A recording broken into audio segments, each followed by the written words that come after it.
Sir मैंने आपके बारे में, क्योंकि हम लोग नॉर्मली ये चीज़ देखते हैं कि जो भी टॉपर्स हैं तो उनकी चीज़ों से हमें होता है कि भाई हमें पता चले कि भाई इनकी क्या चीज़ें, कैसी स्टोरी रही है।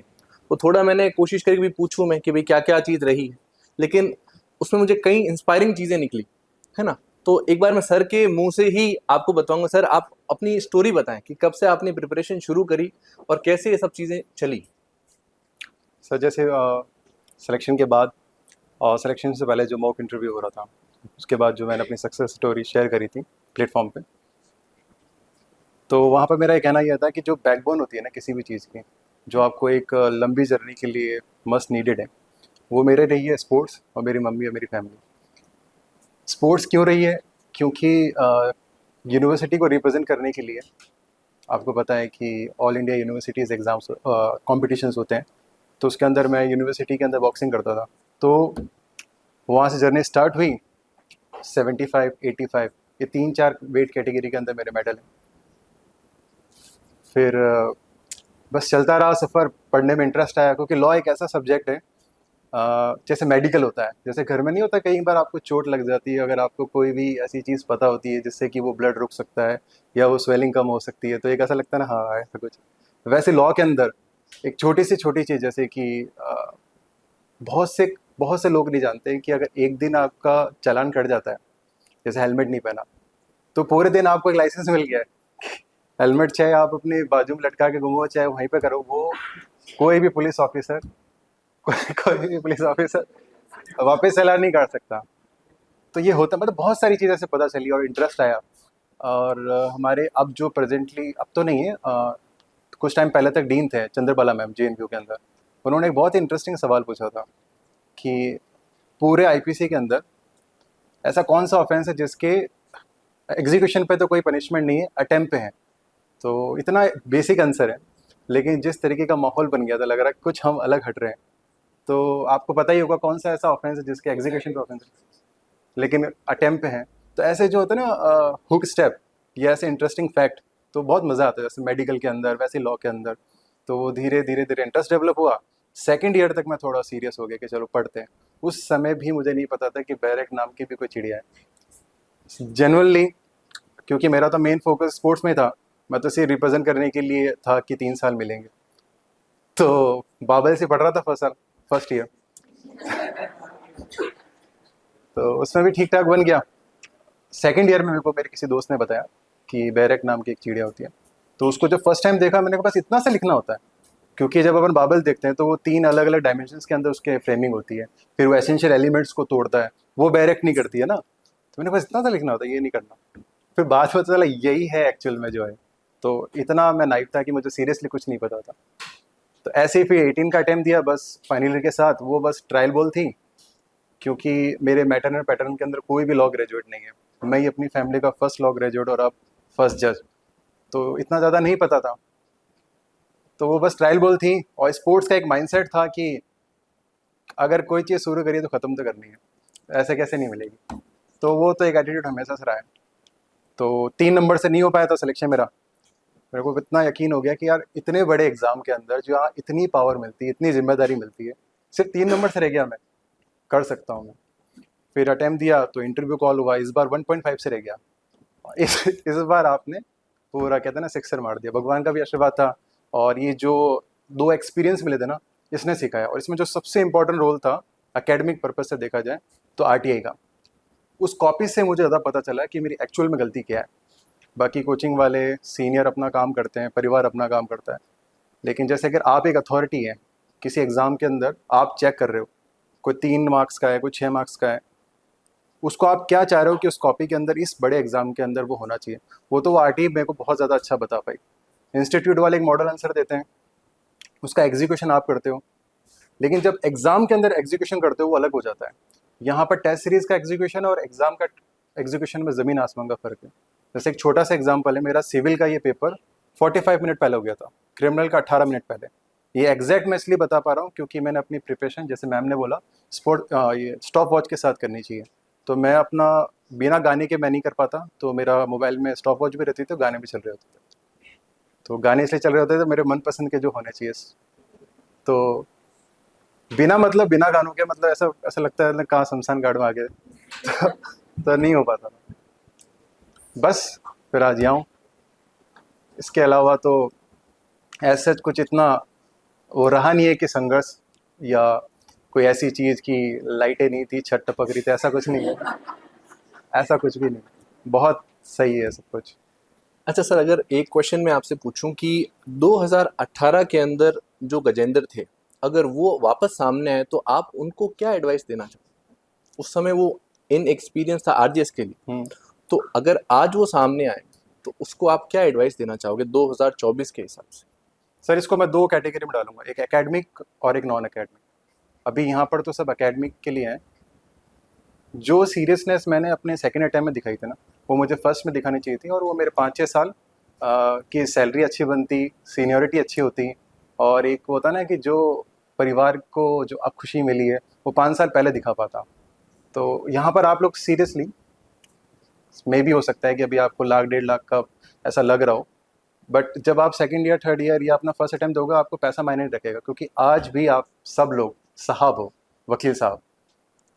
वही वही ड्रेस कोड है, वही सब कुछ है। ऐसा नहीं है कि ड्रेस कोड चेंज हो जाता है या कुछ और चीज़ें चेंज होती है। नॉलेज आपको भी सबको पता है कि एक बार तो जज साहब भी कहते हैं कि वकील साहब ये ठीक है ना, ये कर लेना हम लोग। ऐसा होता है, even high court supreme court के जस्टिस भी वकील साहब से पूछते हैं कि वकील साहब ये इस मैटर के अंदर हो जाएगा। तो आज भी आप लोग साहब हैं, उस चीज़ को समझो। और ये बाकी एग्जाम की तरह नहीं है कि अगर आपके 2 अटैम्प्ट 3 अटैम्प्ट खराब हो गए तो आप कोई चीज़ खो रहे हो, इवन और ज़्यादा स्ट्रॉन्ग कर रहे हो। जितना अच्छे से डायरेक्ट एक जुडिशरी की प्रिपरेशन करवा सकती है वो मे बी मुझे लगता है स्टार्टिंग के डेज में लिटिगेशन में नहीं होगा, वो ठोकरें करवाएंगी। यहाँ पर 6 से 7 महीने या 1 साल अगर तपस्या कर ली ना, वहाँ लाइफ लॉन्ग तक आप सेट हो। कोमा पे भी आप बहस कर सकते हो। तो आज भी आप लोग साहब हो, फिर जज साहब बन जाओगे। तो बस उस चीज़ को दिमाग में रखना कि पैसा मायने नहीं रखता है। तो अब मेरे साथ क्या हुआ कि मैंने आपको बताया स्पोर्ट्स का है, तो मेरा पूरा मेन फोकस तो उधर ही था कि ऑल इंडिया खेलना है, सब कुछ खेलना। मैंने कभी इंटरेस्ट लिया ही नहीं था। वो इंटरव्यू तक पहुंचा ना, मैंने कहा यार इतना आगे यार, थोड़ा और कर लेते हैं। तो बस थोड़ा और किया और यहाँ पर है। अच्छा, एक जो चीज़ रहती है, जैसे क्योंकि आपने स्पोर्ट्स से थे और फिर सीधा आपने आरजेएस में क्लिक किया, वैसे यहाँ पे कई स्टूडेंट्स हैं जो कि यूपीएससी साइड से हैं या फिर दूसरे बैकग्राउंड से हैं और उसके बाद में वो सीधा स्विच करने की सोच रहे हैं आरजेएस में। तो अगर मैं मतलब बेसिक से शुरू करें, प्रीलिम्स मेंस और इंटरव्यू में, जी। तो प्रीलिम्स की तैयारी के लिए एक ऐसा बच्चा जो एकदम नोवाइस है, शुरुआती है, तो उसको कितना समय देना चाहिए प्रीलिम्स के लिए और किस चीज़ पे फोकस रहना चाहिए? ये मैं अपने 3 एक्सपीरियंस से मैं बता सकता हूँ कि एक टाइम ऐसा भी था कि मैं बिल्कुल ही एकदम नाइव था कि कुछ भी नहीं पता था, और सेकंड अटैम्प में मैं इतना एक्सपीरियंस ले लिया था कि मैं मतलब गाइड कर सकता हूँ, मतलब बोलने की उस स्टेटस में हूँ कि मेरी बातों को जैसे कि अगर आप कोई सवाल रख रहे हो तो समस्या को मैं समझ पा रहा हूँ। तो इन 3 साल के एक्सपीरियंस में बता रहा हूँ कि अगर आप लोग किसी एक लैंग्वेज में पढ़ते हो किसी डायरेक्ट को, तो प्लीज़ आप लोग डिग्लॉट में पढ़े। सेकंड चीज़, अगर आप प्री लेवल पे देखें तो डायरेक्ट को अनलिमिटेड टाइम आपको रिवीजन करना है। रिवीजन से ज़्यादा आपको एमसीक्यू लगाना है। ऐसा नहीं हो सकता है कि आप लास्ट तक सिर्फ पढ़ रहे हो और एग्ज़ाम देने जा रहे हो, क्योंकि जैसे कि एक बहुत छोटा सा एग्जाम्पल है 164, 2-3 बार पढ़ने पे आपको याद हो जाएगा, लेकिन अगर आपने उसके एमसीक्यू नहीं करे ना, तो आप सीरियसली वहाँ पर प्री के अंदर 164 छोटी कितना छोटी भी चीज़ें। अच्छा आता हो आप अटेम्प्ट नहीं कर पाओगे, या गलत कर लोगे, या ओवर थिंकिंग होगी ए करना है कि बी करना है, तो उससे फिर आपको 1 नंबर चले जाएगा। और प्री के लिए मैं जो सबसे मोटिवेशन वाली बात मुझे लगती है वो ये लगती है कि अगर दिमाग में कोई भी गलत फहमी आ रही है कि यार 2-3 सवाल खराब हो जाएंगे तो क्या होता है, 18, 21 और भी 24 पूछ लेना प्री वालों से 1 नंबर की कितनी वैल्यू है। ऐसा मेंस में भी पूछ लेना, 1 नंबर नहीं।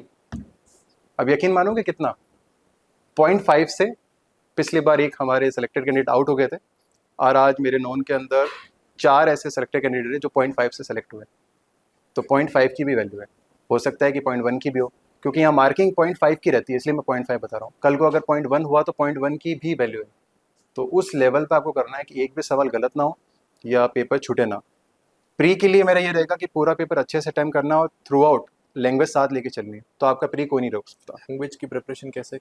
लैंग्वेज की प्रिपरेशन सर, मेरे फ्रेंड सर्कल में हेल्प मिली थी, क्योंकि प्रतीश मैम हम लोग 18 से कर रहे थे साथ में, तो इनका इंग्लिश का अच्छा बैकग्राउंड है तो वहाँ से हेल्प मिल गई। और 2 ऐसे यूट्यूब पे प्लेटफॉर्म थे जहाँ पे मैंने अपनी हिंदी रेडी की थी। अच्छा अच्छा। और फिर वो एक थोड़ा बहुत तो पता रहता है कि 30 में से कुछ ना भी करेंगे ना तो 22 तो आते हैं, तो 5-6 नंबर की तो यूट्यूब से हेल्प मिल गई। तो हमेशा ये तीनों साल मेरे 27 रहे, तो वो बहुत होते हैं मुझे लगता है कि लैंग्वेज में अगर 30 में से 27-28 आ रहे हैं तो बहुत है। काफी। और लॉ में मेरे कभी भी 50-55 के नीचे नहीं है अच्छा, तीनों इस टाइम में। इस बार जो पेपर था उसका कह रहा थोड़ा सा वो डिफरेंट साइड में था, क्योंकि सीपीसी के बहुत डीप क्वेश्चंस पूछ लिए थे और कुछ केस स्टडी बेस्ड क्वेश्चंस भी ज़्यादा थे, डीजीएस जैसा कुछ लग रहा था, ऐसा लोगों का कहना था। आप एग्री कर रहे हो उस नहीं चीज़ से? सर, अग्री मैं इसलिए नहीं कर रहा हूँ क्योंकि हम लोगों ने पढ़ाई ऐसे करी थी, एक एक लाइन एक एक कॉमा हमें पता था, तो नहीं मुझे पर्सनली नहीं लगा।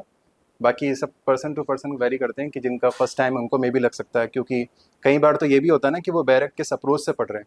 हमने तो डायरेक्ट ही ऐसे पढ़ी है, सवाल ही इसी तरीके से बनाते ये थे। आप लोग गौर कीजिएगा, ये मैम ने भी यही बात कही, इन्होंने भी यही बात कही कि इतना फोकस से इन्होंने ये चीज़ों को करा, जैसे शेर शिकार करता है, मैम ने बताया कि एक एक चीज़ उसकी चाल को वो संभाल के चलते हैं कि इससे भी आ सकता है क्वेश्चन, उससे भी क्वेश्चन आ सकता है। अच्छा, एक क्वेश्चन जो ये रहता है कि ओएमआर फिलिंग में इशू रहेगा या बाकी चीज़ों में इशू रहेगा, तो ऐसा कुछ है या सिर्फ अफवाहें हैं ये? सर इसके लिए एक मैं थोड़ा पहले बोलना चाहूँगा, अभी मैं मतलब मौका नहीं मिल पाया था लेकिन अब मैं बोलना चाहूँगा, याद भी आ गया मुझे। सर अगर आप देख रहे हो हमारे जो भी इन्विजिलेटर थे, पूरा पेपर कर लिया, वहीं पर काउंट भी कर लिया कि 72 प्लस राइट जा रहे हैं, इतना तो हो जाएगा। वो मार्किंग नहीं करी, ए सीरीज नहीं करी, तो आज ऐसा होता है कि मैं यहाँ पर नहीं होता। क्योंकि आप लोगों को पता है कि अगर आपने बुकलेट अगर मार्क नहीं करा तो आप आउट थे, पता है ये चीज़ आपको? हुआ है, काफ़ी लोग अराउंड 166 आउट कर दिया था। तो सर आप जो भी हो, मुझे नाम तो नहीं पता है, एग्जाम की डेट भी याद नहीं है, but thank you so much. आपने पता है 2 इन्विजिलेटर होते हैं, पहले वाले ने साइन करके चले गए, उन्होंने ध्यान ही नहीं दिया। दूसरे वाले ने कहा सर वो ऐसा, मैंने कहा अरे, फिर मैंने कहा, तो फिर आउट था पूरा मामला। तो भी जी, अब ध्यान रखना कि इस बार सर्विस रूल या पता नहीं क्या चेंज हुआ है, बुकलेट अगर सीरीज भी नहीं डाली और आपने 100 में से 90 भी सही कर दिया तो भी आप आउट हो। तो सबसे पहले अपनी वो बुकलेट वगैरह जो भी उसमें एसेंशियल एंट्रीज होती है वो कर लेना। अब जो गलत वाली बात है ना कि आपने कहा था कि अगर उसमें गलत होता है तो हाँ। ये तब होता है सर जब आप ना बहुत ज़्यादा ओवर थिंकिंग करते हो और प्रैक्टिस में कहीं ना कहीं कमी होती है। अगर आपको मैंने, एक सिंपल सा सवाल है कि एफआईआर आपको कहाँ बता रखी है, और मैंने अगर 3 ऑप्शन दे दिए, उनमें से 2 ऑप्शन मैं पकड़ लेता हूँ 173 154, तो आप कंफ्यूज हो गए क्या? लेकिन नए टाइम के हो गए तो होगा कि 173 हो सकता है। बस वही वाली बात है, जितनी ज़्यादा प्रैक्टिस करोगे ये ओवर थिंकिंग कम होगी और वो जो गलत होने के चांसेस होते हैं वो ऑटोमेटिकली कम हो जाएंगे, और हो सकता है कि ना ही हो जाए। क्योंकि जेनुअनली जो सेलेक्टेड कैंडिडेट है ना, उन सब का एक 18 से लेके 21 तक का एक अच्छा फ्रेंड सर्कल बन गया है। और अभी मैं ऐसे काउंट कर रहा था कुछ दिनों पहले, 18 से लेके अभी 21 तक में मेरे 24 तक में टोटल 27 जने हम लोग जब साथ में स्टडी करते थे वो आरजेस बन गए। तो उन सब के कलेक्टिवली मैं आपको बता रहा हूँ, ये जो ओवर थिंकिंग है ना वो तभी कम होगी जब आप अपनी प्रैक्टिस अच्छी कर रहे हो। और मेंस के अंदर एक टाइम ऐसा आएगा कि आप जितने, जैसे यहाँ पर मान लेते हैं 30 जने बैठे हैं, तो 30 के 30 जने एक टाइम पर एक लेवल पर होंगे। जो चीज़ें उनको अलग करेगी वो लैंग्वेज, जजमेंट राइटिंग और उस आंसर फ्रेम, और इसके भी ऊपर कोई और जाएगी ना जो आपको मेरिट में लेके जाएगी, वो सागर में कहते हैं ना, सागर में गागर बनना, कि कम शब्दों में ज़्यादा बात कहना, वो कराएगा। और ये 1 दिन 2 दिन में नहीं आने वाला है, ये आपको आराम से पूरे साल की एक जर्नी होती है। मैं ये इसलिए बोल रहा हूँ क्योंकि मैंने पहले ही बताया था मेंस की वैल्यू, मेंस में 0.5 की वैल्यू। तो अगर 22 सवाल है, 20 सवाल है, तो सब करने हैं और सब राइट करने हैं, और 0.5 बात दिमाग में रखते हुए कि भाई एक भी गलत ना हो जाए। तो वही माइंडसेट रहता है और उसी तरीके से एग्जीक्यूशन हुआ। अच्छा सर, इसमें जैसे 23 ऑफ जून को प्रीलिम्स पूरा हुआ और 31 ऑफ अगस्त के आसपास में शायद मेंस था, तो पीरियड बहुत कम था, 2 महीने का।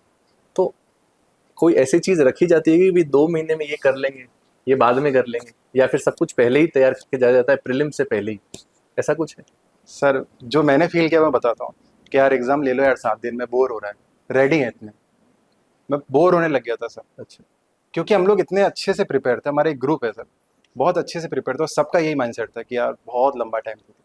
तो जबकि मैं इवन सेलेक्टेड कैंडिडेट का भी सुन रहा हूँ ना कि बस 45 डेज मिले थे, हम सोच 45 डेज कैसे निकलेंगे यार।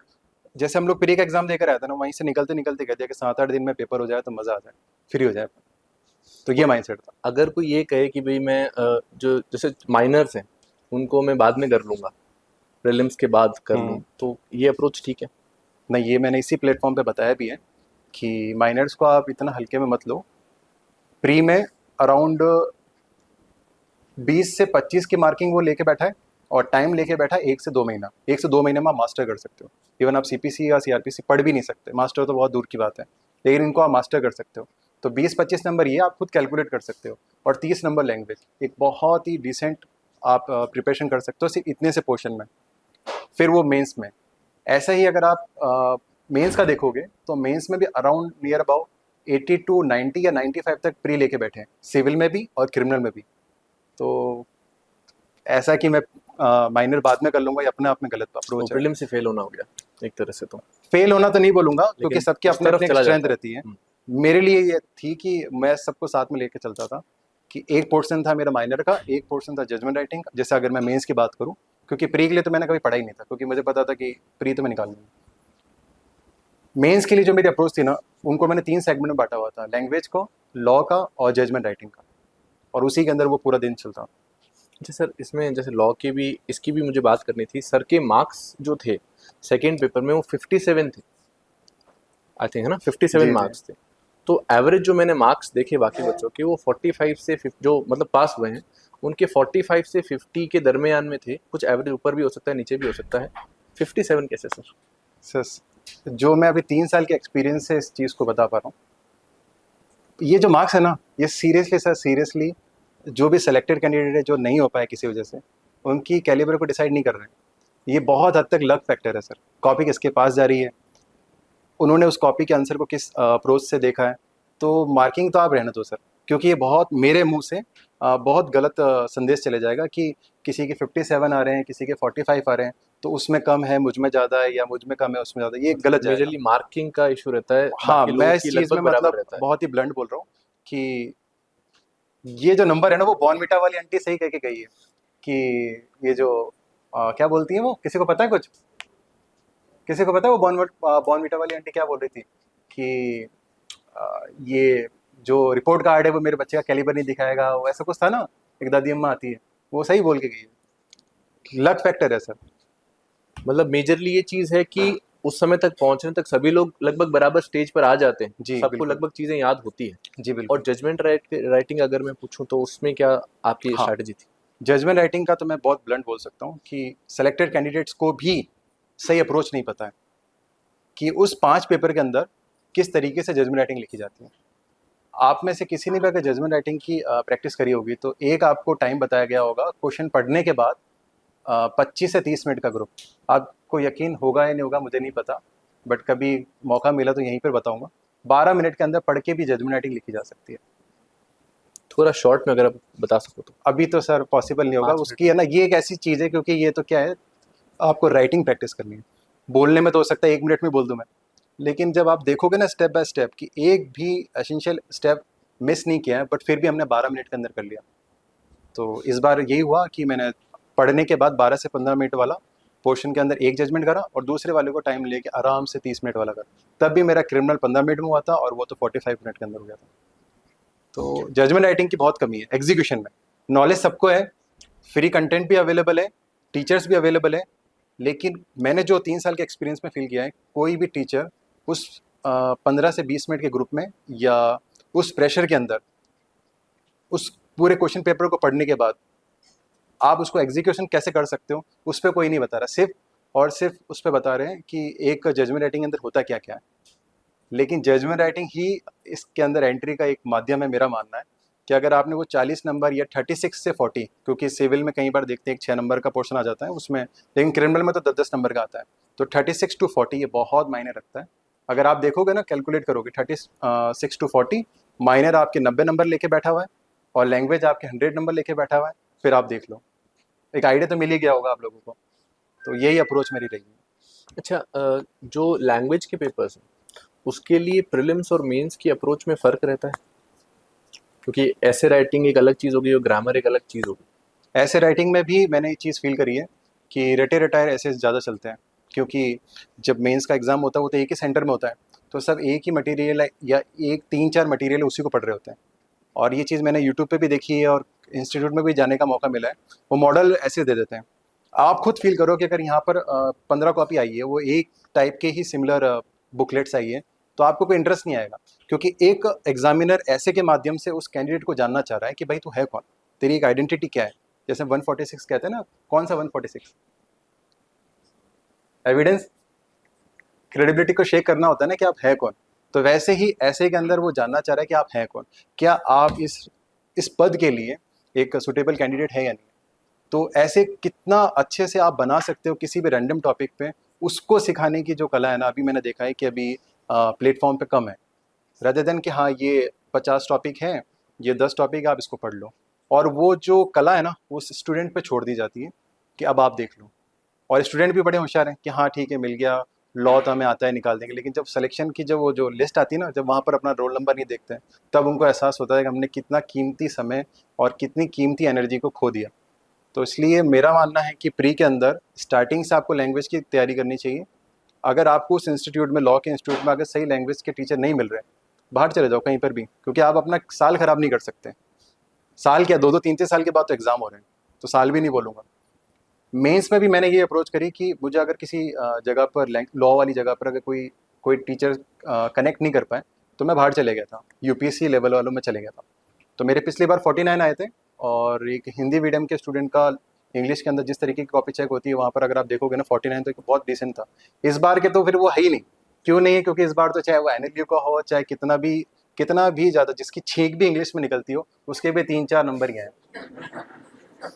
तो इसलिए इस बार तो ऐसा कुछ नहीं रहा है। तो ये है कि ऐसे बेसिक के लिए आप लोग देख लो, लेकिन आप लोग अंदर से डेवलप करो कि किसी भी रैंडम टॉपिक पे ऐसे बनाया कैसे जाता है, उसको अपने टीचर को चेक कराओ जिसको आप पे कर रहे हो, जिसको कंसिडरेशन, तब तो क्रीम निकलेगी। क्योंकि सर अगर आप किसी चीज़ के लिए अगर कंसिडरेशन ले रहे हो तो आपकी भी ड्यूटी बनती है कि मैं अपना बेस्ट दूँ। लेकिन अगर बच्चे ही ऐसे आएंगे आपके पास कि सर ये तो लो 50,000 रुपये और मॉडल आंसर दे, तो आपको तो मजे। तो टीचर के पार्ट पे और स्टूडेंट के पार्ट पे, दोनों पे हमें काम करना होगा। और प्री के लिए मैंने कहा कि मैंने कभी पढ़ा ही नहीं, क्योंकि मुझे पता था कि अगर मैं रैंडमली भी उठाऊंगा ना तो 20 से 22 नंबर ऐसे आते हैं। पढ़ के मैंने 27 से 28 कर लिए तीनों साल। तो प्री का तो मैं नहीं बता सकता अच्छा, क्योंकि मेरे को ज़रूरत ही नहीं पड़ी। मेंस में मैं ज़रूर अच्छा बता सकता हूँ कि एक ऐसे को किस तरीके से लिखा जाता है, क्योंकि बहुत मेहनत करी है। IAS IPS का एक ग्रुप था, उनके साथ पढ़ा है।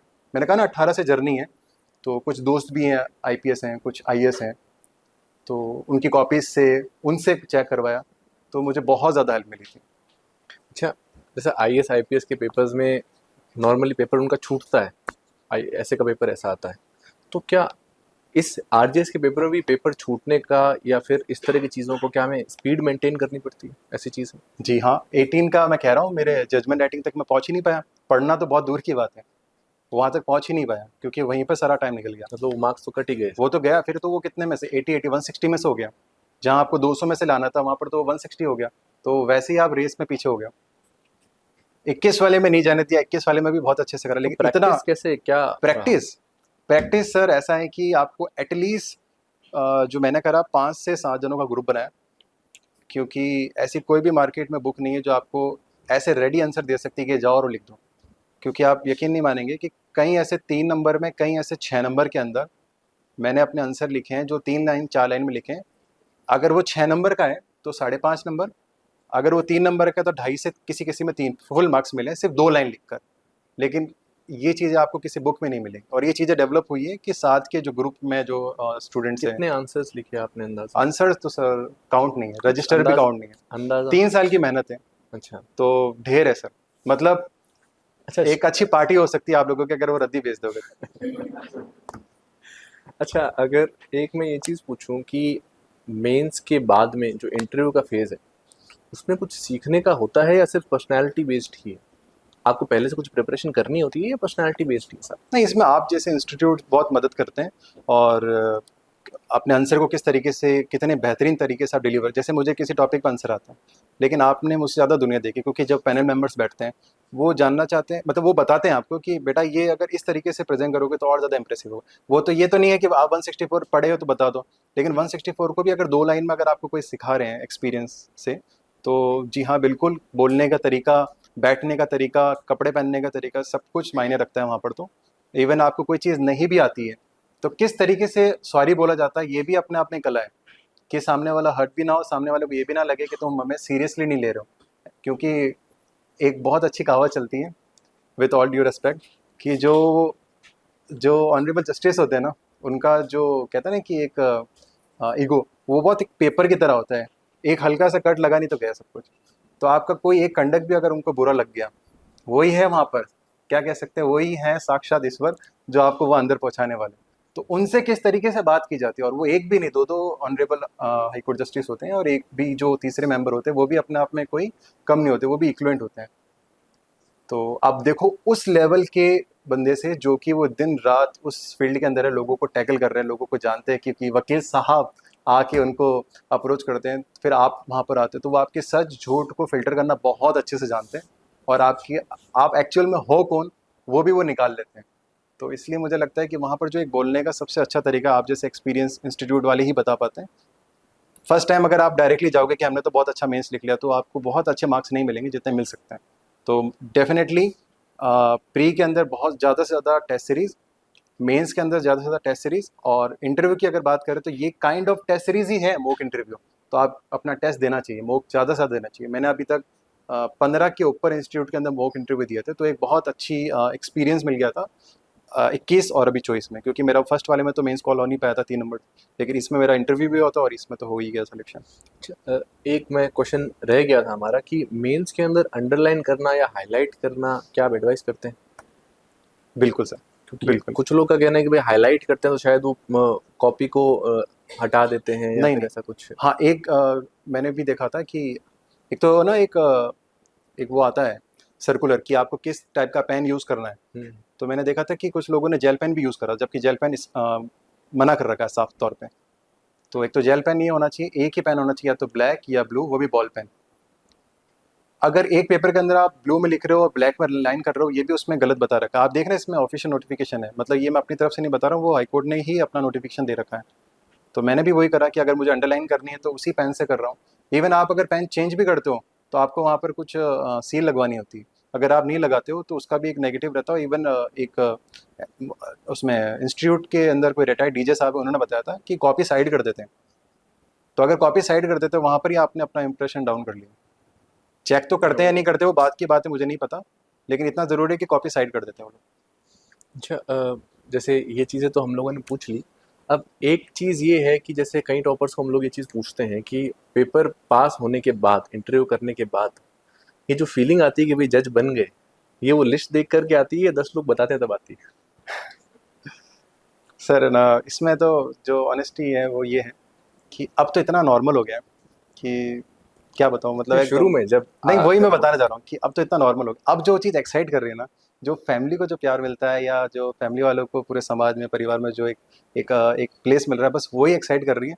पोस्ट नहीं कर रही, पोस्ट तो ऐसा हो गया, हाँ ठीक है क्योंकि मैंने जब ये अटेम्प्ट किया था ना, मेरे को पता था कि आज नहीं तो कल तो पाऊंगा, और ऐसे कैसे नहीं मिलेगी, लूंगा। क्योंकि मैंने कहा ना आपको, वो एटीट्यूड तो रहा था स्पोर्ट्स वाला, कि स्पोर्ट्स वाला। शुरू कर दिया तो खत्म तो करूंगा। तो ये तो था कि मैं निकाल लूंगा। लेकिन अब जो चीज़ एक्साइट करे, जैसे जैसे आपकी यूथ की लैंग्वेज में कहते हैं किक, जो किक मिल रही है ना, वो सिर्फ फैमिली की वजह से मिल रही है। ये तो मे भी हो सकता है जब डाइस पे जाऊंगा तब एक नई किक मिलेगी कि अच्छा जो वो आ रहे हैं लोग, उनके लिए अपन कुछ अच्छा कर पा रहे हैं, उनके चेहरे पे जो खुशी देख पा रहे हैं, या जो अपने जुरिडिक्शन के अंदर जो चीज़ है उसको बहुत अच्छे से एग्जीक्यूट कर पा रहे हैं, तब मे बी। बट अभी हाल फिलहाल की जो एक्साइटमेंट, जो खुशी है, वो सिर्फ फैमिली के लिए है। बाकी मुझे तो उसी टाइम में हो गई थी कि जब वो लिस्ट में नाम देखा, और जो घर वाले रोगे, या जो घर वालों ने जिस तरीके का प्यार दिया, वो उस पर्टिकुलर 2-3 दिन था, उसके बाद तो बहुत नॉर्मल हो गया, बहुत ज़्यादा नॉर्मल। अच्छा, आप में से कोई अगर कोई क्वेश्चन पूछना चाहे तो, एनीवन? हाँ, इनको माइक दें।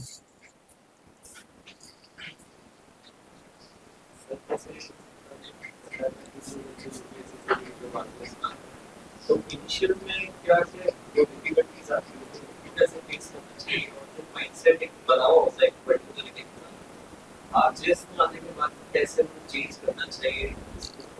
किससे रिलेटेड पर्सपेक्टिव? इनका कहना है पहले यूपीएससी में थे और अब ये मैं था? नहीं, ये ओके, आप थे। और ये अब शिफ्ट करना वो चाह बहुत धीरे बोल रहे हैं एक्चुअली। अब ये शिफ्ट करना चाह रहे हैं आरजेएस आप में। यूपीसी से? सबसे पहली बात है, यूपीएससी और ये आरजीएस वगैरह कुछ भी, किस जो चीज़ आपको खुशी दे रही है, जो चीज़ आप चाहते हो मेरे को अचीव करनी है, फिर ये तो सोचना ही नहीं है। अब वो अगर मैं कोई बिजनेस भी सेटअप करने, जैसे मेरा भाई है, वो रियली मतलब एकदम पूरा मारवाड़ी इंसान, उसको फ़र्क ही नहीं पड़ता है। उसका एक आपको मैं बता देता हूँ कि जब मेरे 2 साल नहीं हो पाया था ना, तो थोड़ा सा तो मायूस हो गया था। तो भाई ने कहा क्यों, तो मैंने ऐसे खुशी मतलब ऐसे थोड़ा जोश में बोल दिया कि यार 1.5 लाख रुपए मिल रहे थे, ऐश रहती और ऐसी दिक्कत हो कि कितने टाइम चाहिए तेरे को। मैंने कहा 3 साल हो गया, आ नहीं रही है। उसने मेरे को 15 साल की जो सैलरी है ना आरजेएस की, वो चेक काट के दे दिया कि पैसों को लेकर तो दुखी मत होना, ठीक है। तो वो पूरा उस माइंडसेट का है। तो खुशी कहाँ मिल रही है आपको, यूपीएससी में मिल रही है, आरजेएस में मिल रही है, किसी और एग्जाम में मिल रही है। सबसे पहले वो देखो, अगर आपको वो आपने अगर फाइंड आउट कर लिया ना, आपको किसी भी अप्रोच को चेंज करने के लिए, किसी मोटिवेशन के लिए ज़रूरत नहीं होती है।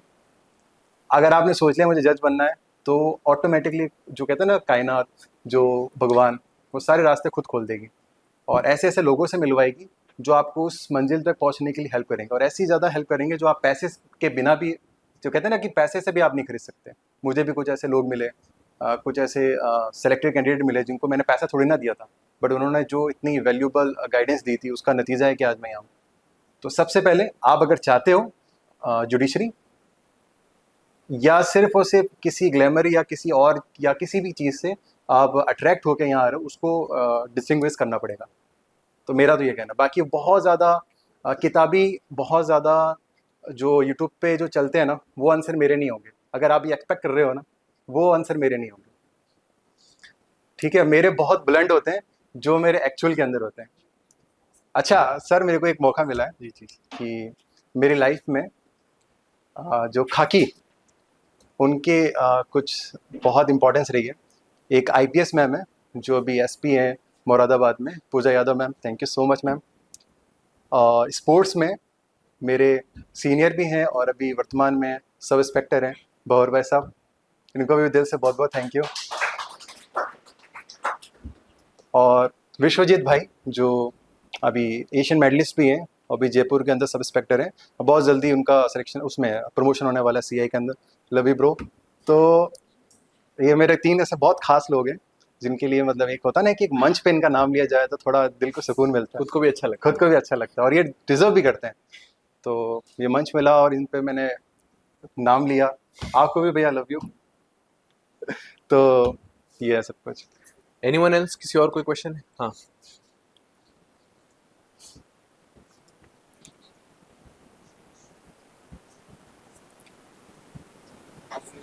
Thank you. सर मैंने भी मैथ्स दिया है, उसके बाद फर्स्ट अटेम्प्ट हो गया, सेकंड अटेम्प्ट उसको मैंने पढ़ा कैसे करके, और उसके बाद मन कर रहा है कि दिन भर पढ़ी के बोर्ड ज्वाइन कर या फिर ये ऐसा ना होगा कि पढ़ाने से करना।